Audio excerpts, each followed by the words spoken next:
Salam sejahtera pemirsa budiman, bagai jumpa kembali saudara di Dimensi Iman Kristiani. Acara yang melalui pelayanan media Antioquia Pama, kami rancang, kami kemas, kami siapkan khusus bagi saudara, guna gali pertanyaan, cari jawaban dan bangun pemahaman perihal berbagai fenomena dalam keseharian kehidupan kekristenan kita. Saudara, salah satu cuplikan adegan di film The Godfather yang kondang itu, bagian yang paling saya sukai, adalah bagian di mana Michael Corleone duduk khidmat di gereja, khusuk mengikuti pembaptisan cucu laki-lakinya yang sangat disayanginya. Dan saudara, persis pada saat yang bersamaan film The Godfather tunjukkan pada kita bagaimana eksekusi pembunuhan rival terbesarnya di luar sana sedang dilakukan, dan tentu saja itu dilakukan sebagai bagian dari usaha dan keinginan dari Michael Corleone sendiri. Adegan yang buat kita setiap orang Kristen akan mengajak kita pada pertanyaan, apakah makna kekristenan bagi seorang Michael Corleone? Apakah makna gereja bagi seorang Michael Corleone? Dan lalu apa maknanya buat kita? Saudara, kita akan angkat topik ini jadi pokok bahasan dalam bincang-bincang kita di Dimensi Iman Kristiani hari ini. Dan untuk itu sudah hadir bersama kita kedua narasumber kita, Ibu Tin dan Yuka. Shalom Bu Tin. Shalom Bu Anis. Shalom Yuka. Salam Anis. Dan tentu saja saudara, kita akan kejar setiap pertanyaan, kita akan kejar setiap jawaban, dan untuk itu sudah hadir bersama kita, Pendeta Bigman Sirait. Shalom Pak Bigman. Shalom Anis. Saudara yang kekasih, banyak orang seperti Don Corleone yang hebat, The Godfather yang luar biasa. Saya pikir dalam konteks yang berbeda, bisa saja orang sedang memuji, memuliakan nama Tuhan. Seperti Yudas, yang memikirkan orang miskin, tetapi ternyata saat bersamaan dia melakukan untuk keuntungan dirinya. Ironis, tetapi itulah fakta kekristenan. Sebelum kita lanjut memikirkan ini, apa sebetulnya yang harusnya kita pahami sebagai Kristen, kita lebih dulu berdoa. Saya minta Pak Yuka untuk pimpin kita dalam doa. Mari kita berdoa. Kami bersyukur Bapa dalam surga untuk kesempatan kami boleh berbagi dan mengalami banyak hal sesuai dengan firman-Mu yang kami akan gali untuk mencari kebenaran yang Kau inginkan. Berkati acara ini, berkati setiap pemirsa yang mendengar, kiranya nama Tuhan dipermuliakan. Dalam nama Tuhan kami Yesus Kristus kami berdoa. Amin. Amin. Saudara yang kekasih, di dalam Kisah Rasul, menarik sekali kalau kita menemukan prinsip kebenaran pertama dulu. Kisah Rasul pasal yang ke-11, Kisah Rasul 11 ayat 26. Maka dikatakan di situ, mereka tinggal bersama-sama dengan jemaat itu 1 tahun lamanya, sambil mengajar banyak orang di Antioquia lah. Murid-murid itu untuk pertama kalinya disebut Kristen. Dikatakan ayat 24 adalah seorang Barnabas yang kemudian membawa Paulus ke sana berkumpul dengan saudara-saudara yang ada di Antioquia, saudara, di daerah Asia Kecil. Lalu penggarisan bawahan, disitulah pertama kali mereka disebut Kristen. Lalu kita mulai melihat, loh, disitulah mereka pertama kali disebut Kristen. Oleh siapa? Kan itu pertanyaannya. Maka mereka disebut oleh Kristen adalah oleh orang banyak yang memberi label kepada mereka Kristen. Kristen itu ada dua aspek sebetulnya. Yang pertama, bisa berarti Kristus kecil, seperti Kristus. Atau aspek yang kedua adalah pengikut Kristus. Ya, jadi ini menjadi bagian gambaran bahwa mereka ini orang-orangnya Kristus, pengikutnya Kristus. Tetapi nama itu bukanlah sebuah pengakuan elegan, bukan. Tetapi sebuah sinisme sebetulnya terhadap kehadiran kekristenan yang memang mendapat perlawanan dan tekanan. Nah, jadi kalau kita melihat kisah penyebutan Kristen, sangat karakteristiknya itu sangat kuat dalam erat model hidup role Kristusnya. Jadi orang ini kayak si Kristus itu, orang ini seperti si Kristus kecil itu. Nah, itulah penyebutannya. Maka penyebutan Kristus kecil atau seperti si Kristus kecil terhadap orang-orang Kristen, mestinya ini mendominasi di dalam perilaku kehidupan keseharian. Nah, role model moral tadi harusnya ada di sana. Pertanyaan menjadi sangat menarik, bukan? Kalau memang kekristenan berarti itu, mestinya kita pahami dalam sebuah perspektif kebanggaan. Oke, dia ejek saya sebagai pengikut Kristus, tetapi saya bangga kalau dia bisa tahu saya adalah pengikut Kristus, kan begitu. Nah, persoalan kan muncul, bagaimana orang tahu kalau kita pengikut Kristus? Nah, di dalam pertumbuhan perkembangannya, dalam perkembangan sosiologi tentu akan berkembang, lalu disebutlah kemudian orang yang percaya pada Yesus sebagai orang Kristen, dan itu menjadi sebutan. Sehingga dalam kebutuhan peta politik, sosial, tentu ada pendataan, bukan? Sehingga pendataan membuat orang harus ditanya, agamanya apa? Nah, tiap orang yang Kristen kemudian turun-temurun, ya menyebut dirinya Kristen. Terus berkembang sampai kepada masa kita sekarang. Sehingga orang yang percaya Yesus Kristus, ya Kristen. Apakah percayanya main-main, serius, itu persoalan berbeda lagi. Orang yang ke gereja, apa simbolnya salib, ya Kristen. Apakah dia betul-betul percaya kepada pemaknaan salib itu atau bukan? Itu persoalan lain lagi. Nah, disitulah muncul pula kerancuan. Kan semua orang ke gereja, semua orang menyebut Yesus Kristus Tuhan, ya Kristen. Padahal kualitasnya belum tentu. Kemiripannya kepada Kristus malah bisa jadi tidak ada. Nah, ini mulailah simpang siur, sehingga sebenarnya Kristen ini yang mana nih? Ditambah lagi nanti keanekaragaman Kristen itu sendiri, bukan? Di dalam pertikaian internal yang kemudian berubah menjadi pertikaian besar dan perpecahan dan seterusnya. Sehingga muncul berbagai tanya, karena akhirnya Kristen sebagai sebuah agama tidak berbeda dengan agama-agama lain yang juga mengalami semacam pertikaian, perpecahan, lalu kemudian juga bertambah. Sehingga ada aliran-aliran dalam tiap-tiap agama. Kristen dalam problemnya sama. Sehingga akhirnya kesamaan itu membuat semua orang memandang, memahami, ya Kristen sama agama. Just that. Apa bedanya sama agama lain, begitu ya. Tetapi kalau kita kembali ke esensi yang digambarkan di Alkitab, ya saya harus mengatakan kita sudah kehilangan kekristenan yang karakteristiknya itu tidak terbantah. Ya, nah ini keunikan yang harusnya dipertanyakan, karena kekristenan itu adalah labelisasi pada akhirnya, yang memang betul-betul labelisasi tok, tapi tidak ada quality. Padahal mestinya itu kan the quality as a model gitu ya, hidup orang sebagai model Kristus yang hidup, dan orang bisa mengenal Kristus lewat hidupnya. Saya pikir itu yang jadi perlu, begitu Mas? Ya, terima kasih Pak Bigman, Bu Tin, dan Yuke. Kita ingin belajar, jika dikatakan Kristen jauh lebih besar daripada sekedar agama. Bincang-bincang kita ini kita harapkan membawa kita pada pemahaman, lalu seberapa besarnyakah Kristen, dan apakah Kristen kalau memang Kristen itu bukan sekedar agama. Tapi sebelum kita ke sana, kita lakukan bagian kita dulu untuk lakukan otokritik. Yuke, Bu Tin, Billy Graham terkenal, selain dia adalah evangelis besar, dia adalah orang yang mengatakan secara terbuka bahwa dia tidak terkejut kalau ada angka yang mengatakan bahwa 10% saja dari jemaatnya yang setia bergereja setiap minggu, ikut dalam pelayanan, itu mengerti kekristenan dan adalah orang Kristen yang sesungguhnya. Dua pertanyaan besar segera akan mengganggu kita semua ketika membaca statement seperti itu.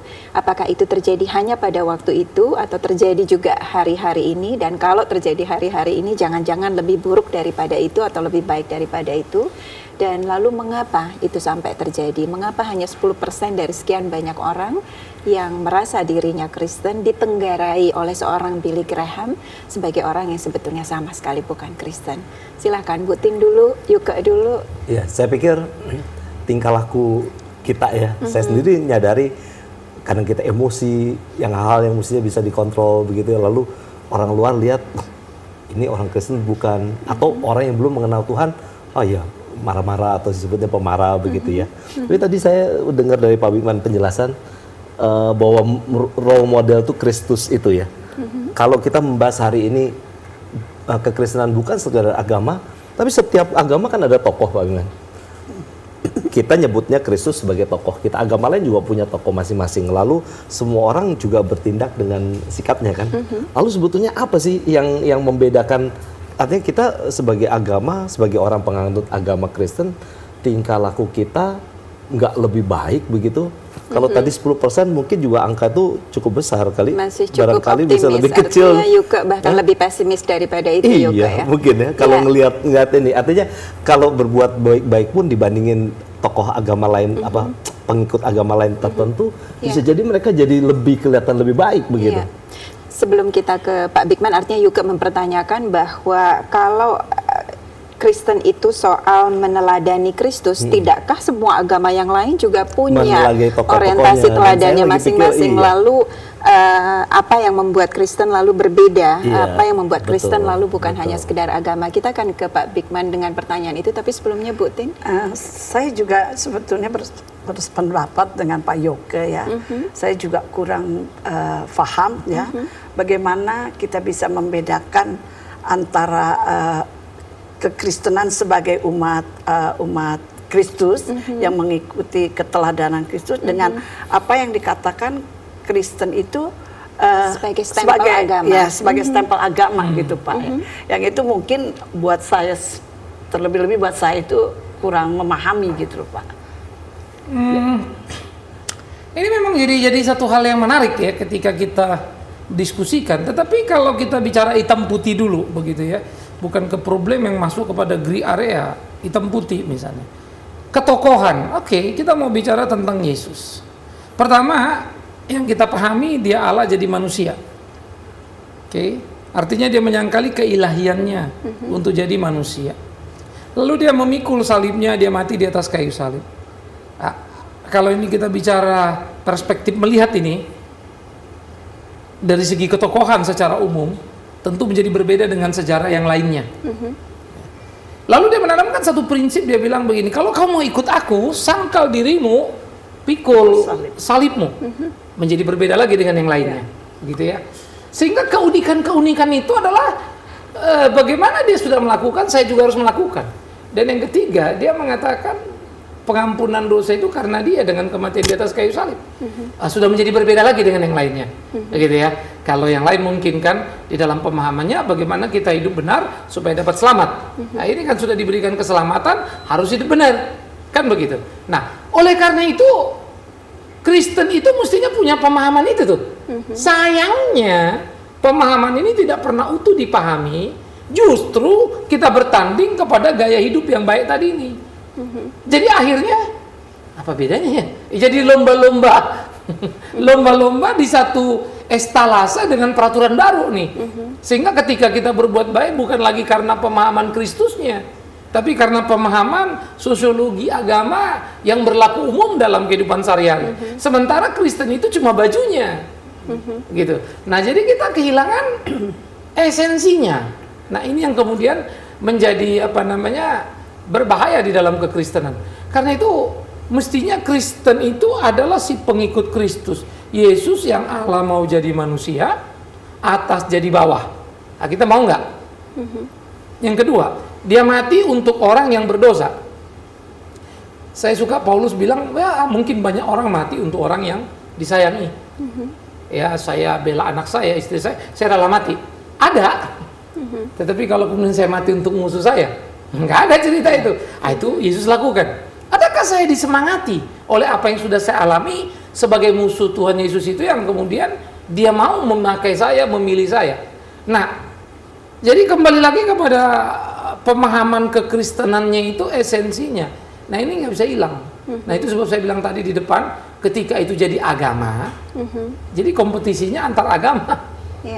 Berlomba-lomba dengan ukuran baik secara sosial, secara umum. Situ problem kita. Iya, Pak Bigman masih dalam usaha untuk memahami bahwa Kristen ini jauh lebih besar daripada sekedar agama. Yuke tadi mengawali diskusi dengan mengatakan bahwa setiap agama toh berorientasi pada satu role modelnya sendiri. Dalam kekristenan kita tahu Kristus antara lain menempati peran itu dalam kekristenan. Kita bukan satu-satunya peran, tapi itu salah satu perannya. Semua role model dalam setiap agama kita sepakat akan jadi keteladanan, memberikan keteladanan dalam hal berperilaku baik. Artinya dalam batas itu, dalam konteks itu ada kesamaan justru bahwa semuanya menonjolkan perilaku yang baik. Ketika kita ingin memahami Kristen lebih besar daripada sekedar agama, bagaimana kita memahami itu? Faktanya adalah Kristen mengajarkan perilaku baik dengan meneladani Kristus, yang lain pun begitu. Nah ini menarik. Dalam doa Yesus di Yohanes 17 ada satu kalimat yang luar biasa. Bapa, aku berdoa untuk mereka bukan supaya kau ambil dari dalam dunia, tapi tetap dalam dunia. Jadikanlah mereka satu sama seperti kita satu, supaya dunia tahu Nah, gitu kan. Mereka adalah murid-muridku. Sekarang dunia tahu nggak orang Kristen murid Kristus? Nah, Kristennya udah berapa macam? Udah berapa macam? Yang satu macamnya aja nih masih ribut juga. Bagaimana yang macam-macam? Nah, jadi sebetulnya memang ada semacam kelucuan di dalam orang Kristen, katakanlah dialog umat beragama. Orang Kristen coba berdialog dengan agama lain. Kadang-kadang saya suka ketawa juga dalam pengertian gini. Dialog dengan agama lain amat sangat penting dan harus. Tapi yang bos itu belajar dulu dialog dengan sesama agama. Ini orang Kristen aja ribut, terus gimana yuk bisa hargai agama lain? Itu kan ngomong kosong besar kan gitu ya. Nah, jadi ada rekonstruksi yang membuat kita menjadi sulit untuk mendiskusikan itu, karena kita akan berputar di tataran fenomena tadi. Enggak, esensinya ini udah engselnya lepas nih. Jadi apapun nanti kita diskusikan, kita muter di sini nih. Karena fenomena ini udah lebih kuat daripada esensi kebenaran yang seharusnya ini. Sehingga sebetulnya kalau betul Kristen itu Kristen, saya terlalu percaya dia akan menjadi sangat berbeda. Masalahnya kan bagaimana kita bisa memberitakan yang lebih itu kan, bahwa Allah turun jadi manusia, mati di atas kayu salib begitu. Lalu di tataran kehidupan sosial sehari-hari, apa sebetulnya yang mesti menjadi ini dorong? Karena sekarang gereja memang nggak lagi gigih kan memberitakan itu gitu loh. Artinya mendorong, yang didorong memang bagaimana kita menjadi teladan ya, seperti tadi Anis bilang. Artinya kita nggak lebih dari seorang moralis gitu ya. Berbuat nah makanya kalau kita baca Kisah Rasul pasal 2, bagaimana mereka berkumpul orang Kristen itu, sehingga yang kaya itu menjual hartanya untuk menolong yang susah. Sehingga yang susah tidak menjadi keblinger susah, yang kaya tidak jadi terlalu kaya. Tapi untuk menciptakan keseimbangan, the balance life gitu ya. Nah, kalau itu yang terjadi, wah, Kristen kan gini. Negara kita di Indonesia misalnya dulu pernah mengeluarkan satu peraturan 8 keputusan dari presiden dulu ya, hanya untuk bagaimana menciptakan keseimbangan dalam kehidupan, menekan memperpendek jarak antara kaya dan miskin. Fail kan? Mestinya sih negara nggak perlu teriak itu. Kalau semua orang Kristen jadi Kristen. Karena ternyata penyebab lebar itu juga sebagiannya orang Kristen. Nah, jadi kembali tadi, apa bedanya? Gampang sekali. Jadilah orang Kristen-Kristen, maka tanpa beda. Selama orang Kristen tidak jadi Kristen, nggak ada beda. Nah, karena itu otoritas kuat. Sehingga apa yang diajarkan di Kisah Rasul 2 itu dikatakan mereka bertekun dalam pengajaran, jadi mereka belajar. Sekarang gereja kadang-kadang rame seremonialnya, lupakan pengajarannya. Lalu mereka saling mengasihi. Gereja sekarang justru berkompetisi antar dirinya. Mestinya kan kalau mau kompetisi sama setan tuh, ayo bikin karya baik kan gitu, bukan sesama gereja gitu kan. Terus yang ketiga, kemudian bagaimana gereja juga ribut membesarkan dirinya. Wah, Tuhan dimuliakan, diberkati, tapi yang kita besarkan diri kita, tidak berbagi diri. Padahal Kristen mestinya berbagi diri. Sehingga Kisah 2 dikatakan, maka Tuhan menambahkan jumlah mereka tiap hari. Kenapa? Karena ternyata banyak orang suka. Nah, dengan kehidupan Kristen. Kalau sekarang kalian tanya banyak orang suka, banyak orang suka keluar dari Kristen. Juga bicara perilaku baik, sebetulnya Alkitab ajarkan buat kita kisah mengenai anak muda yang kaya, anak muda yang berhasil, anak muda yang sukses, anak muda yang kalau kita baca kita akan sepakat kalau waktu itu pendeta-pendeta sudah berkhotbah, mungkin itu akan jadi contoh yang dipakai bahwa pohon dikenal dari buahnya lah gitu ya, karena pas sekali. Tapi kemudian kita tahu Tuhan tunjukkan pada kita bahwa perilaku baik sama sekali tidak bisa digunakan sebagai satu-satunya ciri dari kekristenan. Pak Bigman, ada yang bisa dibagi? Salah, bukan sampai ke situ. Dia baik-baik. Persoalannya, baiknya itu ternyata dengan motif supaya you tahu saya baik. Buktinya, kalau dia baik-baik betul, disuruh jual semua harta benda, karena yang ditanyakan itu kan relasi dengan sesama manusia. Udah nggak bunuh, nggak ini, nggak ini. Oke, kalau gitu jual semua hartamu, ikut aku. Kecewalah dia, karena terlalu banyak hartanya. Loh, tadi kan bilang aku mau dapat hidup kekal, gimana? Masa hidup kekal lebih murah dari hartanya? Ya, hartanya itu terlalu murah dibandingkan hidup kekal. Jadi sudah menunjukkan dia tidak baik pada dirinya. Itu sebab ketika dia bertanya pada satu Injil dikatakan, guru yang baik, kenapa kau bilang aku baik? Cuma satu yang baik, Bapa itu. Karena sebetulnya mau menghantam orang ini, ada motivasi yang di awal itu sudah telanjangi. Tetapi betul, fenomena gereja, ini jemaat kalau begini saya pun pikir kasih jempol 5 ini. Semua dia dukung, semua dia kerjakan. Nah, tetapi Yesus punya grade yang lebih tinggi. Kita melihat apa yang terlihat saja kan, sehingga kita sebut baik. Nah, repot kita di situ lagi tuh. Yesus memandang baik itu sebagai tidak baik. Nah, kacau balau kan. Makanya banyak sekali orang kecewa nanti begitu mati, aku tidak kenal kamu. Udah yakin banget mau ke surga ditolak begitu. Karena kau bukan Kristen yang sesungguhnya. Mati kita kan.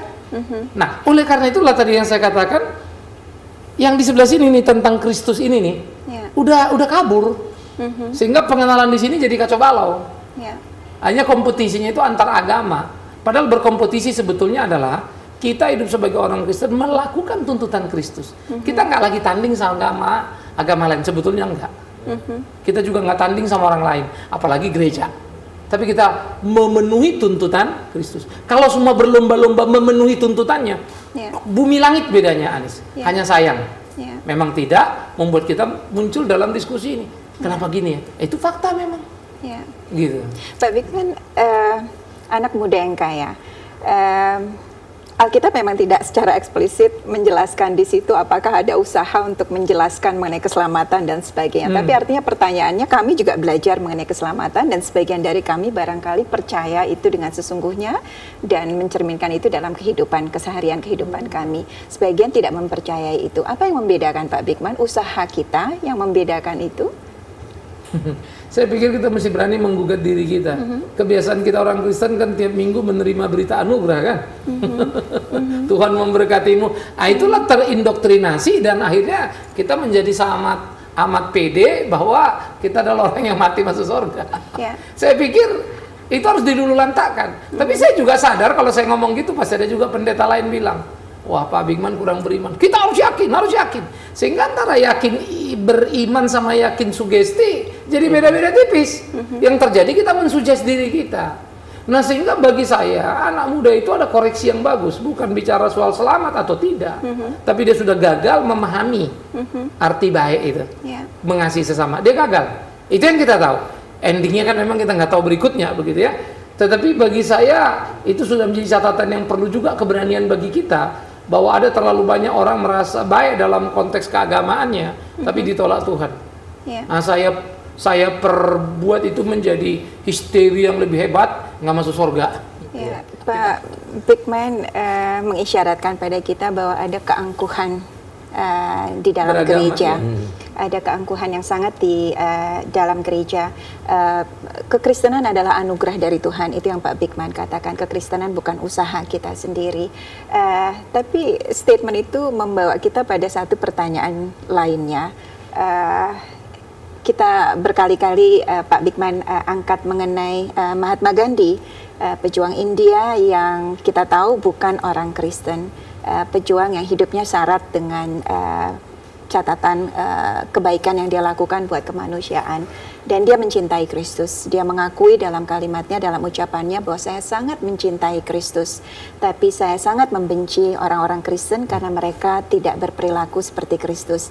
Mereka menahan langkah saya dari gereja, dan memang sampai akhir hayatnya dia tidak masuk gereja. Pertanyaannya lalu barangkali buat kita, bisakah kita katakan Mahatma Gandhi sesungguhnya adalah seorang Kristen? Faktanya dia mencintai Kristus, faktanya dia berperilaku baik, atau kita tidak bisa katakan demikian? Saya pikir tadi kalau ngacu dari yang Pak Bigman bilang kekristenan sebagai beda bukan sekedar agama, sebetulnya udah clear loh. Sebagai statusnya ya. Lalu sekarang jadi pertanyaan kan bagaimana gereja dengan umat nih?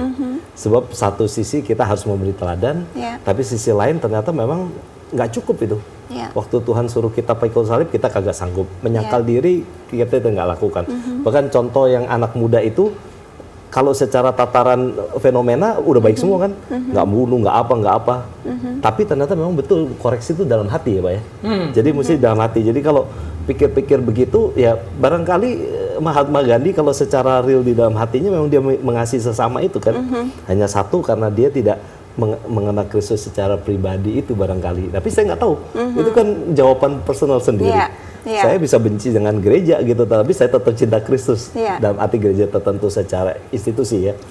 Tapi ya itu fenomena hidup ya, saya pikir yang mesti kita yang udah punya label di KTP Kristen, barangkali yang terakhir Tuhan bilang aku tidak kenal engkau. Ya. Tapi yang belum sempat ganti KTP-nya dengan Kristen, bahkan barangkali yang itu dipersilahkan masuk. Ya.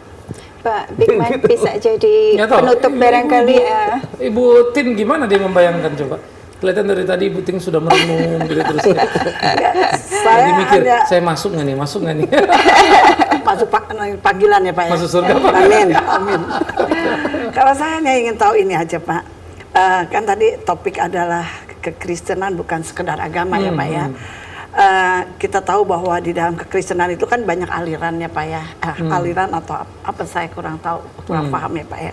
Kadang-kadang kan kita ditanya, Ibu agamanya apa gitu kan. Oh saya Kristen apa gitu kan. Betul. Protestan atau apa. Saya ingin bertanya Pak, padahal kan kita memicu dalam satu Alkitab. Dan kita mengakui bahwa, sama-sama mengakui bahwa Yesus itu juru selamat kita. Kenapa kok bisa ada timbul pertanyaan Kristen apa gitu loh Pak? Jadi dua aspek ini kalau kita selesaikan langsung ya Nis ya, ingat waktu kita. Yang pertama memang aktual Kristen kan Gandhi itu kita bisa lihat aktual. Ya. Tapi sebagai institusi dan ritual kita nggak bisa lihat karena dia sudah kecewa sama gereja putuskan. Sementara orang Kristen lain ritual kita bisa lihat, mereka Kristen semua. Spiritual bingung kita, kok nggak mereka lakukan. Nah ini kan tataran yang bahaya. Alangkah indahnya spiritual ritual itu jalan bersamaan. Ya. Tapi hilang salah satu memang membuat sebuah pertanyaan. Tetapi kalau saya disuruh memilih secara personal, saya akan bilang yang spiritual jauh lebih tinggi dari yang ritual. Tapi bukan berarti kamu spiritual abaikan ritual. Case Gandhi kan case yang berbeda. Satu. Yang kedua kemudian pertanyaan apa yang ditanyakan oleh Ibu Tin tadi menjadi menarik. Kamu orang apa? Kristen. Kristen apa? Gitu. Kenapa pertanyaan itu ada? Ini memang sejarah. Ketika kemudian pertikaian terjadi, blok Protestan sama Katolik terjadi, dan menurut saya pemimpin gereja masa kini, maafkan saya akan menyebut agak sedikit cupet kita. Jadi lebih banyak mempeributkan sejarah-sejarah warisan yang mestinya coba kita bereskan. Kenapa? Di kalangan orang Protestan banyak yang kacau, banyak yang sesat, banyak yang benar. Di kalangan Katolik pun sama. Jadi nggak bisa mengeneralisasi saja toh. Satu gereja kita sama-sama satu merek gereja, macam-macam ini di dalam ini. Udah satu doktrin ajaran nih, bisa keluarnya aneh-aneh semua kita bilang. Kok ini jadi lain? Gereja kita nggak ngajarin tuh gitu. Bisa kejadian. Karena apa? Keselamatan memang bukan by institusi, personal. Karena itu mestinya ya kita Kristen. Tetapi secara sosiologi agama kita juga jadi susah memang. Faktanya di KTP itu Kristen apa Katolik. Iya. Nah cuma memang kalau di Protestan tertanya lagi dari denominasi mana. Iya. Panjang lah ceritanya. Nah karena itu saya pikir orang Kristen mesti belajar dewasa lah. Ya. Pemirsa Budiman, ada terlalu banyak pertanyaan untuk kita cari jawabannya, dan itulah alasan mengapa kami selalu mengajak saudara untuk setia jelang setiap episode Dimensi Iman Kristian yang melalui pelayanan media Antioquia memang kami siapkan khusus bagi saudara dengan harapan senantiasa berkati kita semua. Kita syukur iman Kristen kita saudara, kita minta Pendeta Bigman Sirait pimpin akhiri jumpa kita. Saudara, engkau beragama Kristen? Ada banyak yang beragama Kristen. Apakah kau pikir dengan beragama Kristen kau masuk ke surga? Itu kesalahpahaman paling besar. Tidak semua orang menyebut namaku Tuhan, Tuhan kata Yesus masuk surga. Tetapi mereka yang melakukan kehendaknya. Kristen adalah orang yang melakukan kehendak Kristus. Bisakah orang melihat Kristus dalam hidupmu? Itulah pertanda engkau Kristen. Jika banyak orang kecewa dan tidak bisa mengerti Kristus karena melihatmu, hati-hati selagi ada waktu. Kembalilah ke Kristen yang sesungguhnya. Kita berdoa, kita minta Ibu Tin pimpin dalam doa. Bapa dalam surga, kami mengucap syukur dan terima kasih Tuhan. Satu hal lagi, pengertian yang Kau berikan kepada kami, mampukan kami melakukannya semua ini Tuhan, agar kami sungguh-sungguh taat meneladani kehidupan Engkau, dan boleh Tuhan melihat buahnya di dalam kehidupan kami, untuk boleh kami menjadi berkat bagi sesama kami di sekeliling kehidupan kami. Terima kasih Tuhan Yesus. Kami naikkan doa ini hanya di dalam satu nama yang kudus, Yesus Kristus Juru Selamat penebus kami. Amin. Amin.